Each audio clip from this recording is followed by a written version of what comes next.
Insyaallah kita akan membahas pertanyaan masih seputar wudhu. Ini ada pertanyaan dari teman-teman tentang bagaimana hukumnya wudhu di kamar mandi atau wudhu di toilet. Karena tidak semua orang punya ruangan khusus untuk wudhu. Dan memang anehnya kita ini ya. Kita ini kalau bangun rumah ada ruangan untuk mandi, ada ruangan untuk masak, ada ruangan untuk tidur, ada ruangan untuk ngopi. Tapi untuk ibadah yang paling penting sholat, musola enggak ada. Kemudian fasilitas untuk sholat, wudhu juga tidak disediakan khusus. Ini kita kelemahannya. Menyikapi hal itu, maka timbul pertanyaan, kalau wudhunya tidak di ruangan khusus, ya tidak di ruangan khusus untuk wudhu atau enggak punya padasan. Kalau orang Jawa dulu punya padasan ya, gentong yang ada lubangnya di bawah, ditaruh di halaman untuk minum atau untuk wudhu. Kalau nggak punya seperti itu, adanya kamar mandi, adanya toilet, atau ketika di mall atau di pasar, wudhunya tidak di tempat khusus wudhu, tidak di luar ruangan, tapi di dalam toilet, di dalam kamar mandi, atau di dalam WC kalau bahasa umumnya ya. Kira-kira seperti apa? Sah tidak wudhunya? Kalau ditanya wudhunya sah atau tidak, maka wudhunya sah kalau memang syarat-syarat sahnya wudhu dipenuhi, kemudian hal-hal yang membatalkan wudhu tidak dilakukan, wudhunya sah-sah saja. Tetapi timbul masalah, orang wudhu itu ada sunnah-sunnah dan ada adab.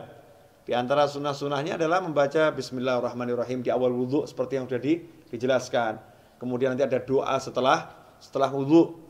Dan ada adab-adab yang diajarkan oleh para ulama. Ada ulama-ulama yang menyusun doa-doa ketika basuh wajah, doa ketika berkumur, doa ketika membasuh tangan, doa ketika membasuh kaki, seperti yang dijelaskan oleh Imam Ghazali dalam kitabnya Bidayatul Hidayah. Jadi memang doa-doa itu tidak diajarkan Rasulullah SAW, tapi orang diajarkan untuk berdoa kapanpun ya. Apalagi kalau doa ini dari para ulama. Lantas bagaimana kita mau membaca doa di dalam kamar mandi? Atau kita mau membaca Bismillahirrahmanirrahim sedangkan di dalam kamar mandi. Sementara kita ketahui Nabi kita Muhammad SAW mengajarkan agar kita tidak membaca lafzul jalalah, asma Allah, atau ayat-ayat Al-Quran, atau doa-doa di dalam toilet, di dalam kamar mandi. Emang apakah ada sumber hadisnya? Ada. Kita semua tahu baginda Muhammad SAW itu punya cincin. Ya, punya cincin. Khatiman min fiddah, dari perak. Ya, Rasulullah punya cincin dari perak, yang cincin itu fungsinya sekaligus sebagai stempel. Ya, fungsinya sebagai stempel. Dulu Rasulullah SAW tidak punya cincin, tidak punya stempel. Tapi ketika sahabat mengatakan, nih raja-raja yang pembesar-besar non-muslim itu kalau dapat surat, tidak ada stempelnya tidak mau terima. Ya, mereka tidak akan menerima surat kalau nggak ada stempelnya. Rasul pun mengikuti, kalau begitu buatkan saya stempel. Ya, buatkan saya stempel. Maka dibuatkan stempel, bunyinya Muhammadun Rasulullah. Ya, Muhammadun Rasulullah. Jadi Allahnya paling atas, berupa cincin dari perak. Ketika Rasulullah wafat SAW, setelah wafatnya Rasulullah, cincin itu dipakai oleh Sayyidina Abu Bakar As-Siddiq radhiyallahu anhu. Setelah wafatnya Sayyidina Abu Bakar dipakai oleh Sayyidina Umar ibn Khattab.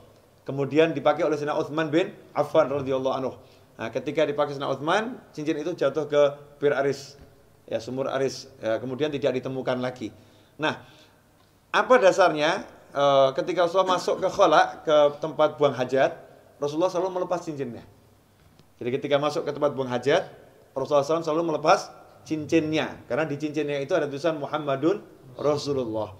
Kalau membawa tulisan aja tidak dianjurkan, apalagi mengucapkannya.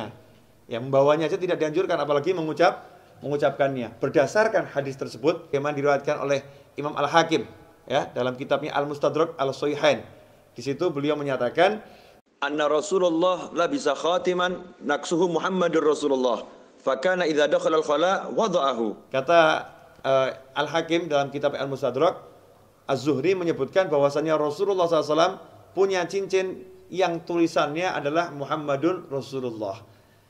Idza dakhala al-khala wada'ahu. Kalau masuk ke khala, ke toilet, Rasulullah SAW selalu melepaskan cincinnya tersebut.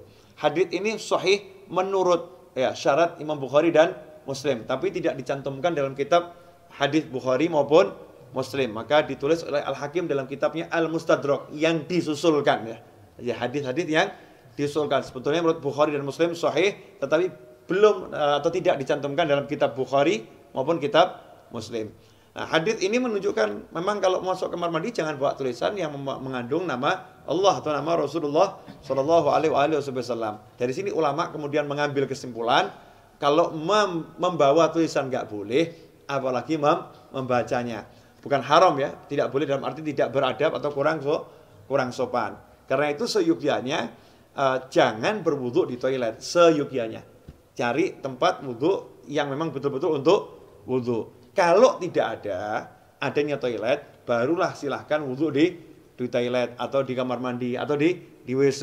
Tapi kalau wudu di kamar mandi, toilet atau WC, jaga adabnya. Apa adabnya itu?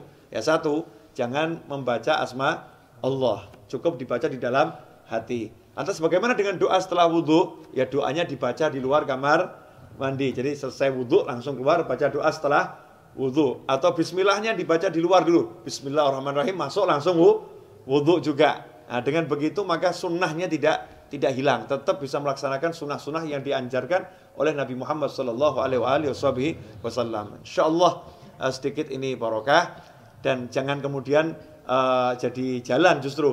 Oh berarti wudu di toilet gak apa-apa. Oke deh, kita wudunya di toilet aja ya. Jangan seperti itu. Usahakan wudu di luar toilet agar bisa melaksanakan banyak sunnah. Kalau memang terpaksa baru berwudu di toilet. Wal afu minkum. Wassalamualaikum warahmatullahi wabarakatuh.